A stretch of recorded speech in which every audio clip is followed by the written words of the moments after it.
جتنی آپ پریکٹس کریں گے اتنا آپ دن میں کامیابی سے زندگی گزاریں گے. اور یہ میں نہیں کہہ رہا، روایات ہیں. امام جعفر صادق علیہ السلام ارشاد فرماتے ہیں اگر تم چاہتے ہو اپنے چہرے کا نور، آیت اللہ کشمیری فرماتے تھے اگر تم اللہ الرحمن الرحیم.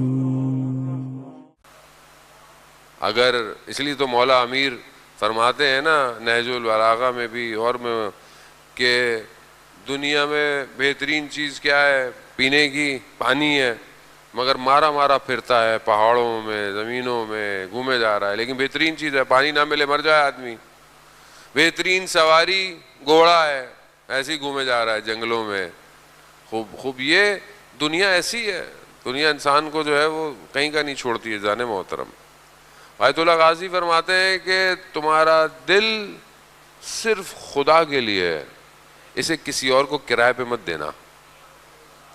وہ مگر انسان کے دل کی کھڑکیاں ہر گلی میں کھل رہی ہیں، ہر جگہ کھل رہی ہیں، انسٹاگرام، ٹک ٹاک، سنیپ چیٹ، یوٹیوب. تھوڑی تھوڑی دیر میں انسان دل جو ہے وہ اپنا اتنا کمزور ہے. اب یہی دل ہے جو انسان کو فساد کی طرف لے جاتا ہے. اب دیکھیں ہم نے کل آپ کی خدمت میں ذکر کیا عزیزان محترم کہ اللہ نے قرآن کو عقل پہ نہیں اتارا. کہیں بھی آپ دیکھیں کہ اللہ نے کہا کہ ہم نے قرآن کو عقل پہ اتارا نہیں. زمین اور آسمان، پہاڑ، سب پہ خدا نے عرضہ کیا کہ چاہیے، سب نے انکار کر دیا. کیوں؟ کہاں ہم اس امانت کو برداشت ہی نہیں کر سکتے، یہ اتنی بھاری امانت ہے. کہاں اترا؟ قلب پیغمبر پہ اترا. یعنی قلب پیغمبر میں اتنی وسعت کہ قرآن جو ہے وہ اس میں سما گیا آ کے. اور عزیزان محترم اب اگر انسان چاہتا ہے کہ انسان ترقی کی طرف، رشد کی طرف، جو ہماری گفتگو ہے، انسان اپنے اندر تحول پیدا کرے، تبدیلی ایجاد کرے، تو اسے اپنے قلب کی اصلاح کرنی پڑے گی. قرآن چند قلوب کا ذکر کر رہا ہے. پہلا ایک قلوب وہ ہے جس میں ایمان بھی ہے اور منافقت بھی ہے. ایسے قلب پائے جاتے ہیں کہ جو ایمان لے کر بھی آئے ہیں لیکن منافق بھی ہیں، رسول خدا کے سامنے بھی کھڑے ہوئے ہیں لیکن اندر سے کہیں اور بھی ہیں. وہ ویسے انسان منافقت کی طرف ہے. ایک قلب ایسے ہے قرآن کہہ رہا ہے ہم نے ان قلوب پر مہر لگا دی ہے، ان پہ ہدایت نہیں ہوگی. وہ بھی قلب ہے، اللہ نے نہیں کہا کہ میں نے عقلوں پہ مہر لگائی ہے، نہیں. قلب بہت امپورٹنٹ ہے عزیزان محترم. کاش کہ ہم چند دنوں میں اس قلب کو سمجھ جائیں کہ یہ قلب ہے کیا، اس کی کتنی ضرورت ہے اور انسان کتنا اس کے ذریعے سے عالم کا مشاہدہ کر سکتا ہے. انسان آنکھوں سے نہیں دیکھ سکتا. یہ آنکھیں محدود ہیں، یہ آنکھیں محدود ہیں، یہ ایک حد تک دیکھ سکتی ہیں، یہ دیوار کے ادھر نہیں دیکھ سکتی، یہ آپ کے دل کو یا آپ کے خیالات کو نہیں دیکھ سکتی. صرف وہی دیکھ سکتے ہیں جن کے قلوب پر خدا نے تجلی کی ہو. جن کے قلوب پر خدا تجلی کر دے. کیا وہ شخص جو علم سیکھنا چاہتا تھا 95 سال کا، جب وہ امام جعفر صادق علیہ السلام اللہ صلی علی محمد جب اس نے، حدیث بہت لمبی ہے، حدیث عنوان بصری، پہلے بھی میں نے آپ کی خدمت میں عرض کی، اس کی شرح آیت اللہ تحریری حفظ اللہ نے فرمائی ہے. وہ اردو میں کتاب ترجمہ ہو کے آ چکی ہے، آپ کے شہر میں دستیاب ہے. سیر و سلوک کے ابتدائی راستے، 400 صفحے کی ہے. تھوڑی محنت تو کرنی پڑے گی آپ کو پڑھنے کے لیے، لیکن وہ ایسی حدیث ہے جو آیت اللہ قاضی فرماتے تھے اپنے شاگردوں سے، اس حدیث کو جیب میں رکھو. حدیث 2 صفحے کی ہے، جیب میں رکھو اور اسے ہفتے میں پڑھتے رہا کرو. بہت امپورٹنٹ ہے. آپ چاہتے ہیں کہ اگر آپ اندر سے روشن ہو. اسی حدیث میں وہ شخص جب امام سے فرماتا ہے کہ مولا، امام نے بولا کیوں آئے ہو؟ کہا مولا علم حاصل کرنا چاہتا ہوں. امام نے کہا علم حاصل کرنے سے نہیں ملتا، علم نور، علم نور ہے، خدا جس کے دل پہ چاہتا ہے اتار دیتا ہے. لیکن دل ویسا ہو جو نور کو سما سکے. ہر کوئی نہیں سمیٹ سکتا. تاریخ آپ کے سامنے بھری ہوئی ہے افراد سے، ناموں سے بھری ہوئی ہے، مگر کیسے قلوب تھے کہ جو سمجھ پائے وقت کے ولی کو. کون تھے؟ یہاں کچھ لوگ کہتے ہیں کہ امام نے ایسا کیوں نہیں کیا، امام نے ایسا کیوں نہیں کیا۔ عزیزان محترم، یہ قلوب معرفت والے نہیں ہوتے، معرفت والا قلوب سلمان فارسی کا ہے، جس کی نگاہیں مولا امیر کی نگاہوں میں جھکی ہوئی ہیں کہ جو امام اشارہ کریں گے وہی سلمان کرے گا۔ اب یہ قلوب جتنی ظرفیت بڑھاتا ہے اتنا معاملہ پھیلتا چلا جاتا ہے، اور اسی لیے اتنا ظرف حضرت سلمان فارسی کے قلب میں آیا کہ سلمان و منا اہل بیت ہو گئے۔ اب یہ آسان نہیں ہے۔ ملک اشتر دشمن کے خیمے تک پہنچ گیا، تلوار کی زد میں دشمن ہے، امام نے کیا کہا؟ پیغام بھجوایا، ملک اشتر واپس آ جاؤ۔ ہم ہوتے تو ہم کیا کرتے؟ مولا یہاں تک تو آ گئے، تھوڑا کام تمام ہی کر دیں، کیونکہ قلب میں ولایت اتری ہوئی تھی، اور ولایت جس کے قلب میں اتر جائے وہ صرف اطاعت کرتا ہے بس۔ اسی قلب کو اس قابل بنانا ہے کہ آج ہم بھی تو اپنے امام کی اطاعت کر سکیں۔ وہ جانے محترم، خوب اس قلب کو صاف کرنا، یہ فساد سے بچے، یہ مشکلات سے بچے۔ آج دنیا جو کام کر رہی ہے، کیونکہ دشمن شناسی بہت مہم ہے جانے محترم، دشمن کو پہچاننا بہت مہم ہے۔ جتنے بھی حکومتیں تھیں ائمہ کے ساتھ ساتھ جو پیرالل چل رہی تھیں، ان میں سے اکثر کا کام یہ تھا کہ دشمن کو غائب کر دو، یعنی دشمن کو ڈائلیوٹ کر دو، ڈیلیٹ کر دو، دشمن ہے ہی نہیں۔ یعنی مثال کے طور پر آپ کے موبائل میں جو ہے وہ ہیش ٹیگ کا بٹن غائب ہو جائے، اب آپ کو بولیں کہ آپ نے موبائل چارج کرنا ہے تو آپ بولیں گے بھائی وہ ہیش ٹیگ ہی نہیں ہے تو اب تو کال ہی کرنی پڑے گی یا کچھ اور، یا تو تم ڈال دو میرے موبائل میں آپشن نہیں ہے۔ دشمن کو تاریخ میں ڈیلیٹ کر دیا گیا تاکہ لوگوں کو یہ پتہ ہی نہ چلے کہ دشمن بھی ہے یا نہیں ہے، جبکہ قرآن واضح کہہ رہا ہے کہ تمہارا سب سے سخت، واضح، عیاں، روشن دشمن شیطان ہے۔ لیکن ہم اتنے سکون میں گھوم رہے ہیں، ہمیں پتہ ہی نہیں ہمارا دشمن ہے بھی کہ نہیں ہے۔ دشمن کا کام کیا ہے؟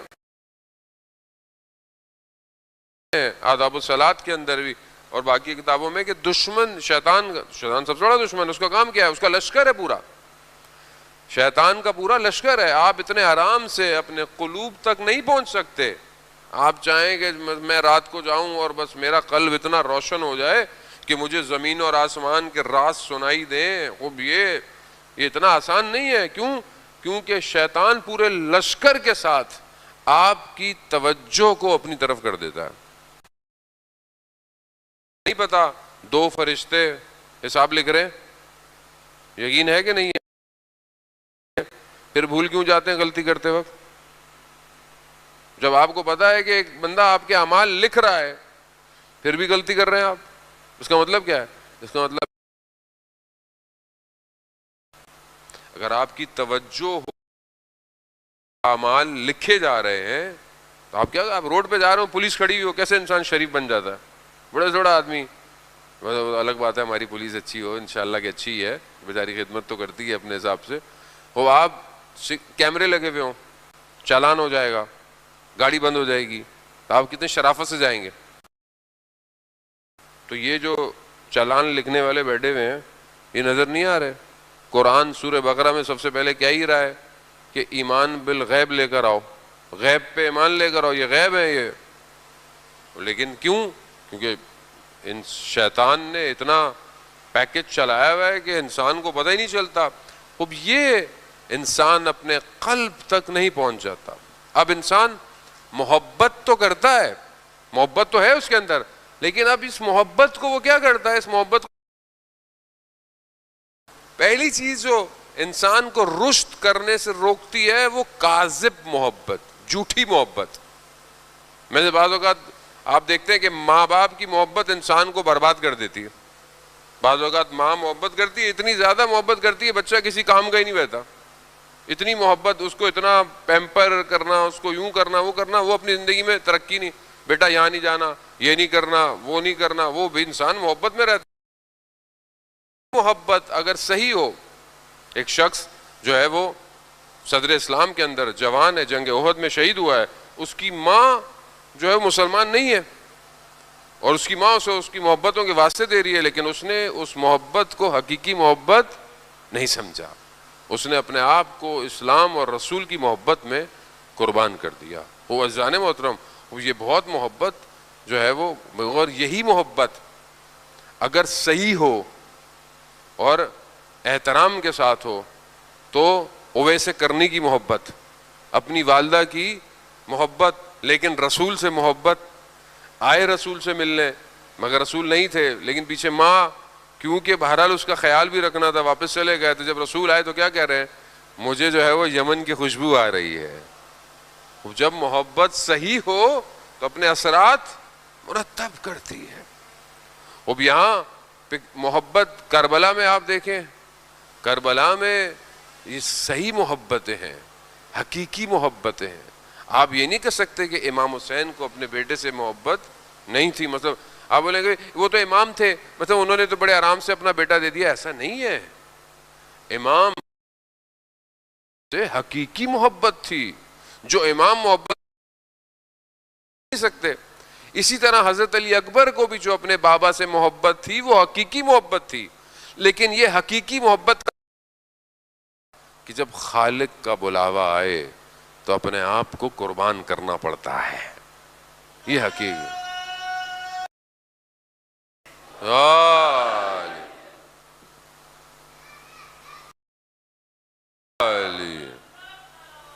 اللہم صلی علی محمد۔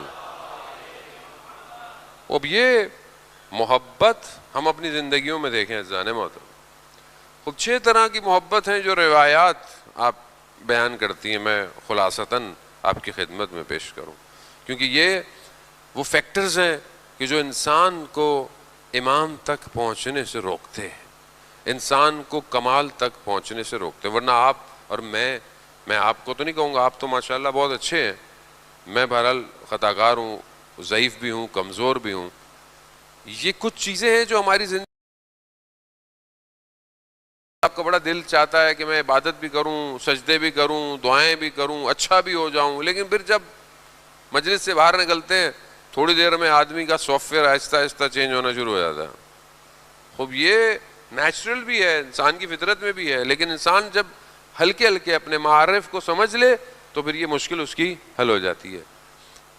پہلی چیز حب دنیا، جسے دنیا کی محبت ہو، یہ دنیا کی محبت انسان کو برباد کر دیتی ہے۔ اب دنیا کی محبت کا مطلب یہ نہیں ہے کہ اب آپ دنیا چھوڑ دیں، پہاڑوں پہ چلے جائیں، کمائیں نہیں، پڑھے نہیں۔ بھی مولانا صاحب نے بولا دنیا سے محبت نہیں کرنی، امی میں صبح اسکول نہیں جا رہا، یا مثلا میں یونیورسٹی نہیں جا رہا، وہی ایسا نہیں ہے۔ دنیا کی ڈیفینیشن ہے وہ چیز کہ جو خدا سے دور کر دے، وہ دنیا نہ، وہ دنیا، اسی دنیا کے اندر آپ جو ہے وہ نیک کام کر کر اپنے آپ کو کمال پہ بھی لے کے جا سکتے ہیں، لیکن وہ چیز جو آپ کو خدا سے دور کر دے، حب دنیا کی محبت انسان میں تب بہت اس کی زندگی میں کم ہو جائے، اس کا رنگ ہلکا ہو جائے۔ اگر آپ کے ذہن میں آخرت روشن ہے تو دنیا آپ کو خرید نہیں سکتی، دنیا کی اتنی قیمت بھی نہیں ہے۔ وہ شہید محسن حجاجی کہ جو 32 سال میں شہید ہوا، آپ جانتے ہیں کتنا خوبصورت جوان، اس نے اپنے بیٹے کو جو وصیت لکھی تھی اس میں کیا جملہ تھا؟ بیٹا 2 سال کا، ابھی تو خیر بڑا ہو گیا، اس نے کیا لکھا تھا؟ بیٹا دنیا میں بہت فتنہ ہے، دنیا میں بہت بازار گرم ہے، ایسا کام کرنا خدا تمہارا خریدار ہو جائے، خدا تمہیں خرید لے، یعنی وہ بھی دنیا میں ایسا کام کرو کہ دنیا تمہیں نہ خریدے، خدا تمہیں خرید لے۔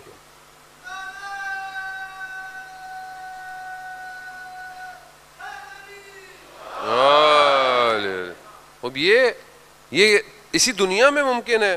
ایک شخص ہو سکتا ہے کہ وہ سوچے کہ میں جوانوں سے مخاطب ہوں، مثلا میں باہر نہ نکلوں، مولانا صاحب باہر مسائل ہیں، میں یونیورسٹی نہ جاؤں، یونیورسٹی میں بے حجابی ہے۔ ابھی تو پاکستان کے حالات بہت خراب ہو گئے ہیں، میں تو کافی عرصے کے بعد پاکستان آتا ہوں، اور جو سننے میں ملتا ہے، ویسے بھی بہت سچویشن جو ہے نا وہ فساد اخلاقی جو ہے وہ بہت زیادہ ہو گیا، بہت زیادہ ہو گیا، اور میڈیا اسی طرح اپنا کردار ادا کر رہا ہے۔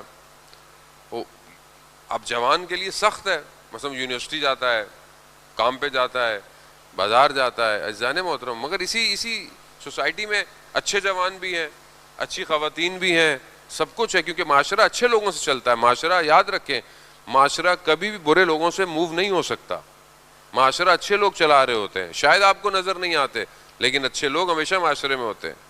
وہ اب کیا کریں مولوی صاحب، دنیا، یہ تو دنیا ہے، ہم باہر نہ جائیں، ہم کام نہ کریں، نہیں جائیں، گھر بیٹھ نہ کریں، نہیں،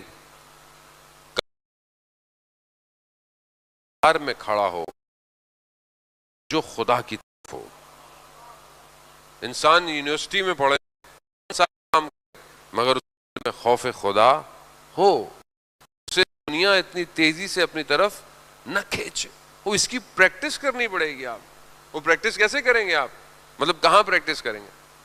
اب آپ مطلب کوئی ٹورنامنٹ کھیلنے جا رہے ہیں، کرکٹ کا، فٹ بال کا، کسی بھی چیز کا، تو آپ کیا فوراً بیٹ پیڈ اٹھاتے ہیں چلے جاتے ہیں؟ پہلے پریکٹس کرتے ہیں، پریکٹس میچ ہوتے ہیں، کیمپ لگتا ہے خوب، اس کے بعد آپ جاتے ہیں ٹورنامنٹ پہ یا کوئی بھی میچ ہوتا ہے خوب۔ آپ اگر بغیر پریکٹس کے بازار میں جائیں گے تو آپ ہر نگاہ پہ گر جائیں گے، تو کہاں پریکٹس کروں؟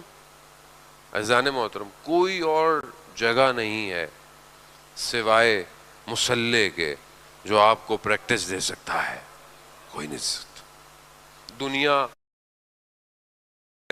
میڈیٹیشن کرواتی ہے کہ آپ ایسے بیٹھے ہیں، خوب ٹھیک ہے، ایکسرسائزز ہیں، سب کچھ ہے، لیکن اصل میڈیٹیشن مصلی ہے، اور وہ بھی توجہ کے ساتھ، مطلب جس کا قلب خدا کے آگے حاضر ہو جائے اور جس کے رکوع اور سجود اپنے خالق کے آگے ہوں، اس کا ذہن خالی۔ پریکٹس کیا ہے؟ ذہن خالی کر کر اللہ اکبر کرے۔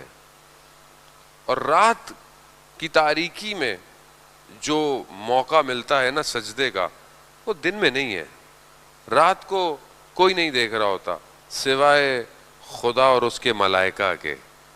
خوب یہ جو پریکٹس ہے، یہ جو جتنی آپ پریکٹس کریں گے اتنا آپ دن میں کامیابی سے زندگی گزاریں گے، اور اس چاہیے، آرام چاہیے۔ اب دیکھ لیں کئی لوگ کربلا میں نہیں آئے، کیوں نہیں آئے؟ ان کو راحت، وہ اپنی جان نہیں دے سکتے۔ عبید اللہ ابن حور جوفی وہ مال دے رہا ہے امام کو مگر جان نہیں دے رہا، نہیں آیا۔ حب دنیا عمر ابن سعد لعنت اللہ نہیں آیا، ریاست کی وجہ سے نہیں آیا۔ کچھ لوگ کربلا میں کھجور کی وجہ سے آئے۔ آپ یقین کریں، تاریخ خود بیان کرتی ہے کہ کچھ لوگ امام کے مقابلے میں کھجوروں کی وجہ سے آئے تھے، کھانے کی محبت۔ وہ کسی کو ریاست چاہیے تھی، کسی کو آرام طلبی کی چاہیے تھی، اور آخری محبت جو کہ بہت خطرناک، حب النساء، عورت کی محبت۔ ابن ملجم عورت کی محبت میں اپنے زمانے کے امام کو شہید کر دیتا ہے۔ خب یہ انسان اپنی زندگی میں دیکھے اذان موت کہ خدا نہ خواستہ انسان انہی چیزوں میں گرفتار تو نہیں ہے۔ یہ محبتیں اگر کاذب ہیں تو یہ کبھی بھی امام تک پہنچنے نہیں دیں، مگر اگر یہی محبت بہترین ہے، آپ دیکھیں تو انسان اپنے وجود کو قربان کر دیتا ہے۔ بہت پرانے ذاکر اظہر زیدی صاحب فرماتے تھے، کہتے تھے کہ پروانہ، لوگ کہتے ہیں پروانہ شمع کا عاشق ہوتا ہے تبھی تو وہ آتا ہے، اور تو وہ کہتے تھے کہ نہیں، یہ غلط ہے، پروانہ کبھی بھی شمع کا عاشق نہیں ہوگا۔ کہا کیوں؟ کہتے تھے تمہارے پاس دلیل ہے اس کی کہانی کا؟ میرے پاس دلیل ہے کہ یہ شمع کا عاشق نہیں ہے، پروانہ تاریکی کا عاشق ہے۔ کیوں؟ کیونکہ شمع آ کر تاریکی میں مخل ہوتی ہے، وہ اس میں آ کے ٹکراتا ہے، اس کے اندر اسے تاریکی سے محبت ہے۔ اگر اسے روشنی سے محبت ہوتی تو تم روشنی بند کر دو، پروانہ نہ جاتا، غائب نہ ہوتا، بلکہ اسی پر رہتا۔ عزیزان محترم، خوب یہ محبت، امام کے وجود سے محبت، اس نے لوگوں کو کربلا چھوڑنے نہیں دیا۔ یہ پروانے شمع بجھنے کے بعد بھی وہیں رہے. کیوں؟ کیونکہ انہیں اصل محبت تھی. یہی تو کمال ہے. وہ انسان، اگر انسان تراشا جائے، آپ پتہ ہے جو لوگ پہاڑی علاقوں میں رہتے ہیں یا پہاڑوں میں جاتے ہیں، آپ کو پتہ ہے یہ سٹونز جو ہوتے ہیں قیمتی، یہ پتھر یہ پہاڑوں سے نکلتے ہیں اور یہ خاص جگہوں پر ہوتے ہیں. جو ان کو نکالتے ہیں ان کو پتہ ہوتا ہے کہ کہاں کہاں پتھر جو ہے وہ بنتے ہیں. قیمتی پتھر وہی ہوتا ہے کہ جس کے سب سے قیمتی پتھر ہیرا جو ہے وہ خود نہیں ہیرا بنتا، اس کے اطراف کے پتھر اس کی مدد کرتے ہیں، اس کے ساتھ رہتے ہیں اور اس کا ساتھ دیتے ہیں. اگر وہ خود اس قابل ہوتے ہیں تو وہ چپکے رہتے ہیں تاکہ وہ پتھر ہیرا بن جائے. خوب انسان بالکل اسی طرح ہے. انسان اگر چاہتا ہے اپنی بقا تو اسے اپنی زندگی میں ہیرا تلاش کرنا پڑے گا. آج اگر ہم کربلا والوں کو یاد کرتے ہیں تو کربلا والوں نے اپنے وقت کے ہیرے پہ اپنے آپ کو چپکایا ہے، تبھی تو باقی ہیں. اور جو اصل نہیں تھے وہ جھڑ گئے، وہ امام کا ساتھ نہیں دیا، وہ گر گئے. جو بیکار چیزیں ہوتی ہیں وہ الگ ہو جاتی ہیں. جو درخت نکل رہا ہوتا ہے بہترین، جس کی جڑیں صحیح ہوتی ہیں اور صحیح پھل دیتا ہے، یہ جڑی بوٹیاں اس سے الگ ہو جاتی ہیں، اس کا ساتھ نہیں دیتی. ہم اپنی زندگی میں اپنے امام کے کتنے قریب ہیں. جمعے کا دن ہے، متوقع ظہور کا دن ہے عزیزان محترم. اب ہم اپنے امام کے لیے کیا کر رہے ہیں؟ ہم اپنے امام کو کتنا یاد کرتے ہیں؟ اب آپ بولیں گے کہ میں کہاں، میرا امام کہاں؟ ایسا نہیں ہے عزیزان. امام کے نزدیک آپ کا ظاہر نہیں ہے، بے شک انسان صاف ستھرا رہے، لیکن امام آپ کے باطن کو دیکھ رہے ہیں. امام آپ کے قلب کو دیکھتے ہیں. ابھی بھی آپ سب بیٹھے ہوئے ہیں، آپ سب کے قلوب کو امام دیکھ رہے ہیں کہ کون میرے لیے آیا ہے. اور یقیناً آپ سب امام حسین کے لیے آئے ہیں. آپ سب کے قلب نورانی ہے اس وقت. شاید آپ کے آگے سے پردہ ہٹ جائے ملاکوت کا تو آپ کو سارے قلب روشن نظر آئیں گے اور سارے قلوب میں صرف حسین نظر آئے گا.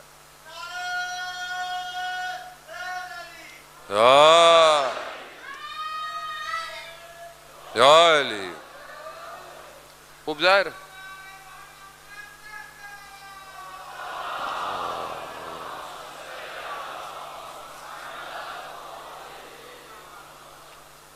ظاہر ہے ظاہر ہے ہماری وہ آنکھ نہیں ہے کہ جو بہرحال دیکھ سکے. جیسے آیت اللہ عظمہ بہجت رضوان اللہ تعالی علیہ، انسان کو بہرحال جو اس کی حقیقت تھی اس کو دیکھ لیتے. اور ایسے اولیاء خدا ہر زمانے میں ایسے اولیاء خدا ہوتے ہیں جو انسان کی حقیقت دیکھتے. انسان ایسے لوگ آپ ہوتے ہیں کہ کیسے ان کو پتہ چل جاتا ہے کہ مثلا آپ کیا کر کے آئے ہیں، آپ نے پہلے کیا کیا ہے. خوب ظاہر ہے وہ آپ کے قلب کو دیکھتے ہیں، اور قلب اتنا وسیع ہے کہ آپ کا سارا ڈیٹا اس کے اوپر سیف، اور ان کے لیے بالکل ایک پیپر کی طرح ہے. سب کچھ کھلا، سب کچھ نظر آتا ہے. اب یہ ہم ایک دوسرے سے چیزوں کو چھپا سکتے ہیں، ہم امام سے چیزوں کو نہیں چھپا سکتے. ہفتے میں 2 دن ہمارے اعمال امام کے پاس جاتے ہیں.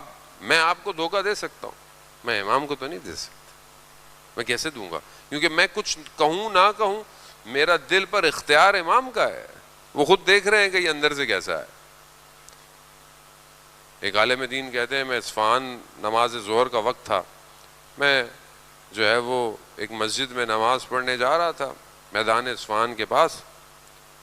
تو دیکھا کہ کچھ کام کرنے والے مزدور ٹائپ کے جو لوگ ہوئے ہیں ایک جنازہ لے کے جا رہے ہیں.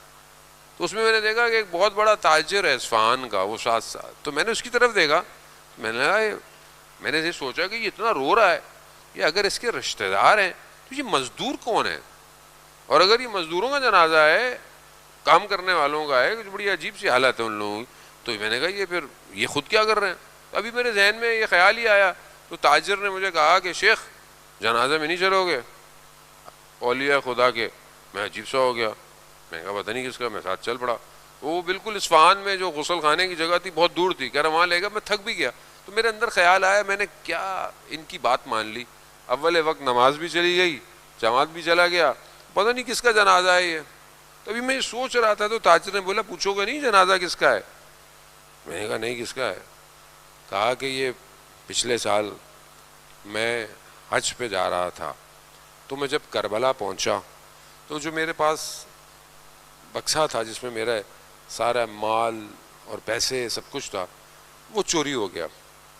تو میں عجیب سا ہو گیا کہ میں اتنا دور آیا ہوں, آگے حج پہ جانا ہے اور میرے پاس مال بھی تھا. تو بڑا دل میرا اداس ہوا اور اسی حالت میں بڑا شکستہ کہ میں اب کیا کروں, کس سے کہوں, کسی کو جانتا بھی نہیں کربلا میں. اسی حالت میں کوفہ چلا گیا. مسجد کوفہ جا رہا تھا سر جھکائے تو میں نے دیکھا کہ ایک سواری آئی. سواری اتنی ہیبت اور جلال میں تھی کہ مجھے پتہ چل گیا کہ امام زمانہ کی سواری ہے. جیسی گزری تو امام نے مجھ سے پوچھا کہ کیا بات ہے, کیوں اتنے اداس لگ رہے ہو؟ تو میں نے کہا نہیں مولا سفر کی تھکاوٹ ہے, تھکا ہوا ہوں. امام نے کہا اچھا بھائی یہی بات ہے, کوئی اور بات نہیں ہے؟ تو پھر میں نے کہا نہیں مولا مال چوری ہو گیا ہے, میں حج پہ کیسے جاؤں؟ تو کہا امام نے وہاں پر آواز دی ہالو ہالو. اچانک سے دیکھا اصفہان میں کام کرنے والا شخص, کام کرنے والا, میں نے اس کو دیکھا تو میں نے کہا یہ تو وہی لگتا ہے مجھے, لیکن میں کچھ بولا نہیں. تو امام نے کہا کہ جاؤ اس کا جو سامان چوری ہو گیا وہ لے کر آؤ اور اس کو مکہ لے کر جاؤ. اچانک سے امام کی سواری غائب ہو گئی. اس نے مجھے بولا فلانی جگہ پہ آنا تمہارا مال مل جائے گا. میں وہاں گیا, میرا سارا مال, کہا تالا کھول کے دیکھ لو کوئی کمی تو نہیں ہے. میں نے دیکھا کوئی کمی نہیں ہے. کہا اس کو سنبھال کے رکھ کے آؤ, فلانی جگہ آنا میں تمہیں مکہ لے جاؤں گا. وہ مجھے مکہ کے قریب لے گیا اچانک سے قدم بڑھاتے ہی. کہا حج کرو واپس یہیں آنا, اور اگر تمہارے کچھ جاننے والے پوچھے تو بولنا میں کسی شارٹ رستے سے آیا تھا, بتانا نہیں کسی کو. کہا اس نے مجھے واپس چھوڑا. جب مجھے واپس چھوڑنے لگا میں نے کئی دفعہ سوچا کہ میں اس سے پوچھوں کہ تم وہی ہو, لیکن اس کی ہیبت اتنی تھی میں اس سے سوال نہیں کر پایا. لیکن اس نے مجھے جاتے ہوئے کہا کہ دیکھو میں نے تمہارا کام کیا ہے, میرا تمہاری گردن پہ کوئی حق ہے, وہ میں تمہیں بعد میں بتاؤں گا. یہ کہہ کر میں اپنے گھر پہنچا. آپ عمرے زیارت پہ آتے ہیں, لوگ ملنے آتے ہیں. کہا یہ بھی ملنے آیا. تو میں کھڑا ہونے کی کوشش کی, اس نے اشارہ کیا کسی کو نہیں بتانا میں کون ہوں. اس نے کہا کہ دیکھو فلانے دن میں مر جاؤں گا, دن بھی پتا تھا. میرے گھر آنا, میرے بیگ میں ایک بیگ ہے اس میں میرا کفن اور 8 دھرم رکھے ہوئے ہیں, مجھے دفنا دینا. تو کہا آج وہی دن ہے, یہ اللہ کا ولی تھا اور ہمیں نہیں پتا. عزیزان محترم, اللہ کا ولی ہونے کے لیے قلب وسیع کرنا پڑتا ہے, اپنا دل. اللہ صلی اللہ. عزیزان محترم, میں اس سے زیادہ آپ کے, بہرحال میری کوئی حیثیت بھی نہیں ہے کہ میں آپ کے قلوب کو منور کروں. خدا ہے, خود آپ کے میرے دلوں کو منور کرے, اور وہ بھی عشق امام زمانہ سے. جس کے دل میں امام کی محبت ہو وہ روشن ہے رات کی تاریکی میں بھی. اپنے امام کو یاد کریں. عزیزان محترم, آج ہم پوری دنیا کو یاد کرتے ہیں, امام کو یاد نہیں کرتے.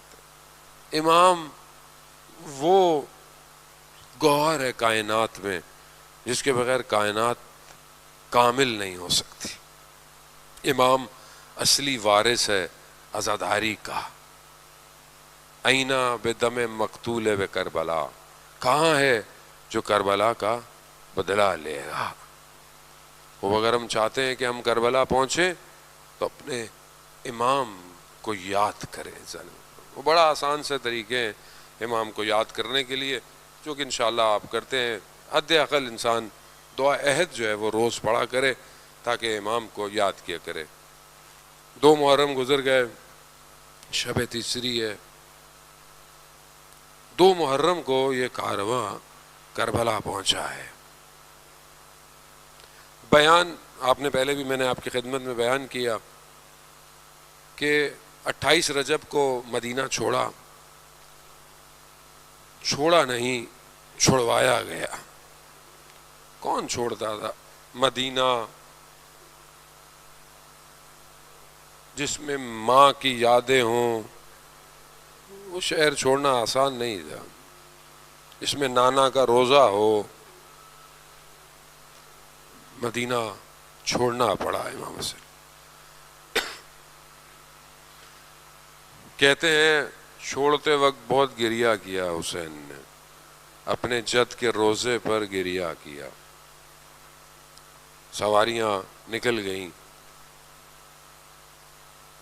مکہ پہنچے، احرام توڑے، حج کو عمرے سے تبدیل کیا۔ مکہ چھوڑنا بھی امام حسین کے لیے آسان تو نہیں تھا۔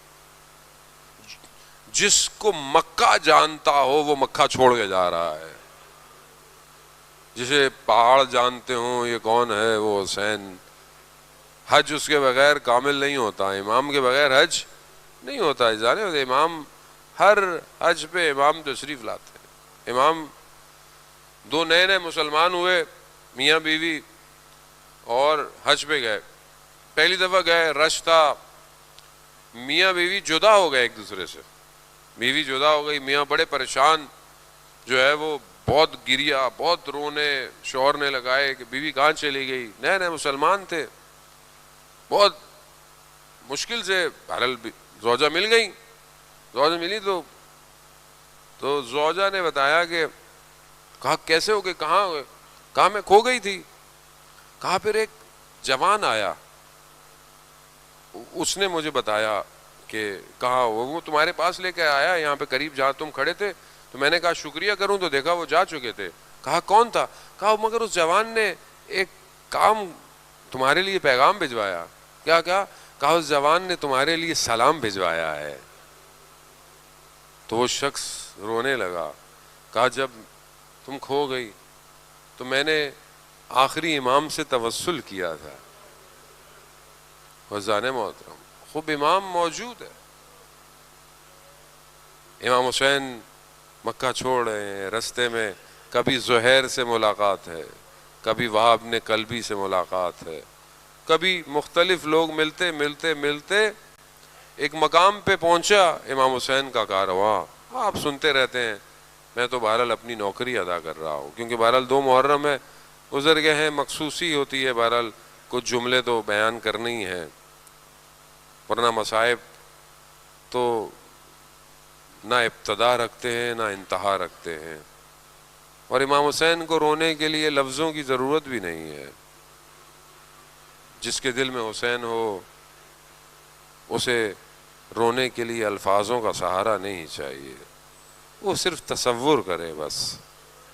امام حسین کی سواری پہنچی، کہتے ہیں ایک جگہ پہنچی، سواری حرکت نہیں کر رہی، 7 سواریاں تبدیل کی گئیں، سواری نہیں چلی۔ امام نے لوگوں کو بلایا، کہا یہ کون سی جگہ ہے؟ کسی نے کہا کہ ماریا ہے، کسی نے کوئی اور نام لیا، کہا اس کا اور کیا نام ہے؟